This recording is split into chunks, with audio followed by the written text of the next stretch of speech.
isn't linear. This is why setbacks are part of self-growth. Hello and welcome back to Unbox the podcast.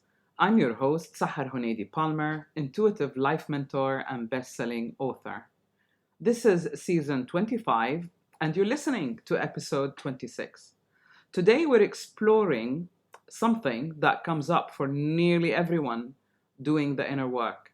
Why does healing sometimes feel like you're going backwards? Folks, we're halfway through the year. Oh boy, how are you doing so far? Have you made progress? Or has it felt like a detour? Let me know. To help you stay aligned, I'm creating something new, the Unbox Journal. It's designed to help you identify your goals across the 4 dimensions of change. That's body, emotions, mind, and accountability. And it will help you to track your progress as you go. I've put together a short kind of preview PDF. It's not the full journal yet, but it's a good place to start. If you'd like to try it out, join my newsletter at my website, sahahuneidi.com, and send me an email with the subject line journal, and I'll send it to you directly. Let's keep moving forward together. Now, you've done the work, you've had the insights, you've even made big changes. And then out of nowhere, you fall into the old habits, the old patterns, or even the old feelings, and you start questioning everything. Did I actually grow? Was that all just temporary? Have I failed? Why am I facing the same problems? Why am I still not getting along with everyone? Why are they bothering me or irritating me or triggering me? Let me stop you right there. Healing isn't a straight line. Growth, self-growth, is not a checklist. This is your healing journey. And it's working even when it feels messy. In fact, that's a good sign.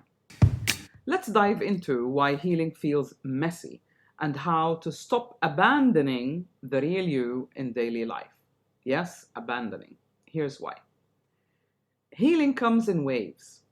If you've ever had a physical injury, you'll notice how pain flares up some days and completely disappears on other days. Emotional healing is the same. You might have weeks of clarity, joy, connection, and then you wake up one day feeling low, anxious, dark, reactive, or numb. And here's the truth, most people won't tell you. This is not a setback, it's integration. Your system, body, emotions, mind, is processing deeper layers of whatever is being stored within you for so long. Think of it as composting. What comes up right now is old material being brought to the surface so you can break it down and reabsorb it in a right, healthy way or release it. You're not starting over. You're going deeper to clear the root cause of whatever you're struggling with. Let's talk Bima. In my Bima methodology, healing touches the 4 dimensions of change: body, emotions, mind, and accountability. Let's focus on body and emotions. Your body stores everything: tension, trauma, unspoken truths, and sometimes as you shift emotionally, your body lags behind. It reveals stored patterns that you thought were cleared. Example? A client once came to me thrilled after making peace with her past, but 2 weeks later, she was constantly fatigued, down, can't sleep. She worried that she was regressing. She had arguments with almost everyone close to her. Projects fell off, friends fell off. What was happening? Her nervous system was recalibrating. Her body was finally safe enough to rest, unfold, and release all that stuff that was stored within. By the way, healing isn't always high energy. Often, it's a slowing down.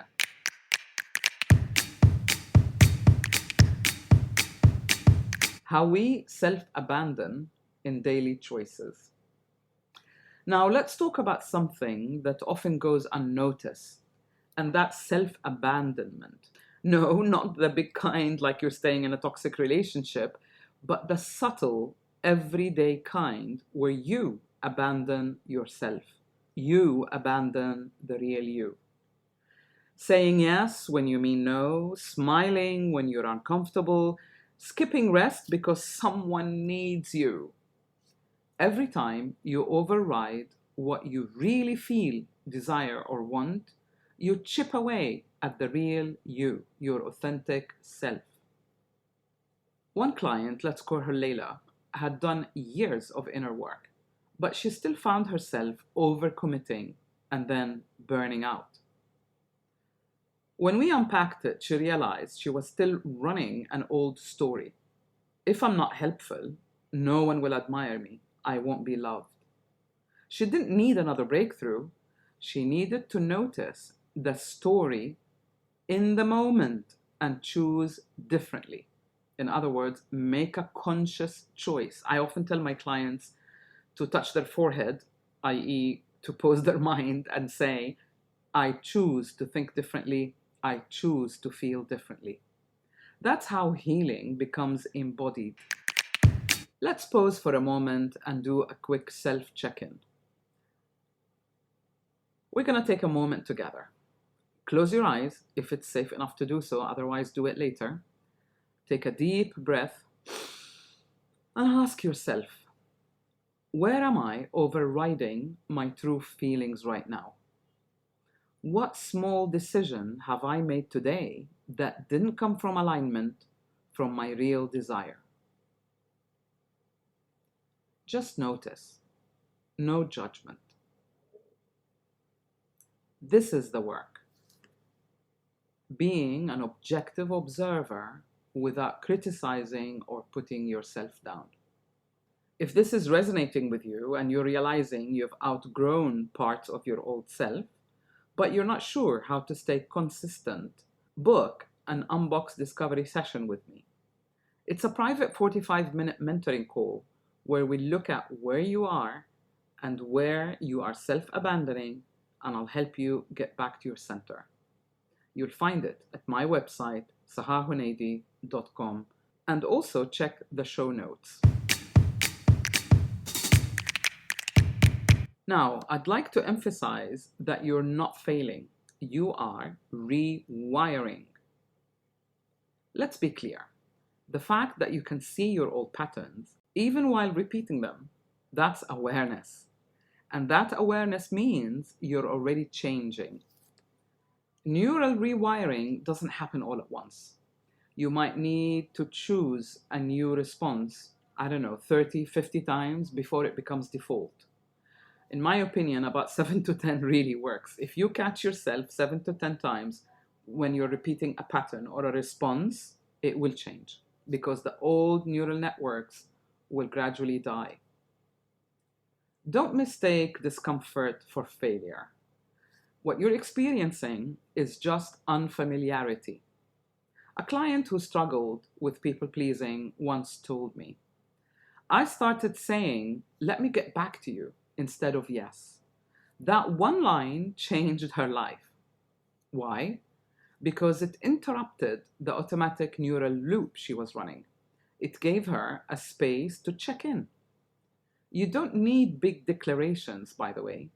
What you need is small, consistent choices that honor the real you.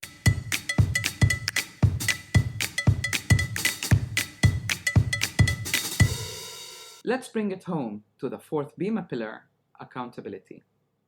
This isn't about pressure, it's about presence. How you stay true to who you're becoming by building micro habits of self-loyalty. Maybe it's journaling for 5 minutes every day. Maybe it's keeping one promise to yourself. Maybe it's canceling plans when you need to rest, even if that feels uncomfortable. That's the path. That's the practice of honoring the real you so you can get back to your center and heal what is within. You are healing in real time, and it's okay to feel tender. You're remembering who you are, literally remembering, putting all the parts together. And yes, that can feel shaky, even disorienting.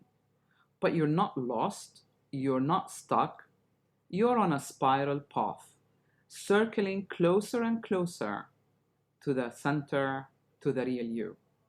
So don't abandon yourself. Not in the small things. Not today. Not ever. Rewrite your story. Reclaim your power. And remember, healing isn't linear. If this episode supported you, here's how you can support an indie podcaster who's also niche.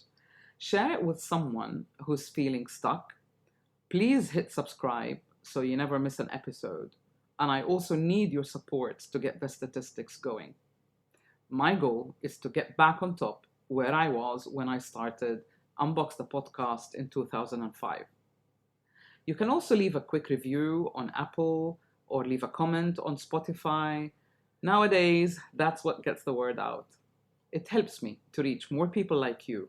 Until next time, stay open, stay grounded, stay true to yourself. Thank you for tuning in. Don't forget to subscribe, and I'll see you next Tuesday.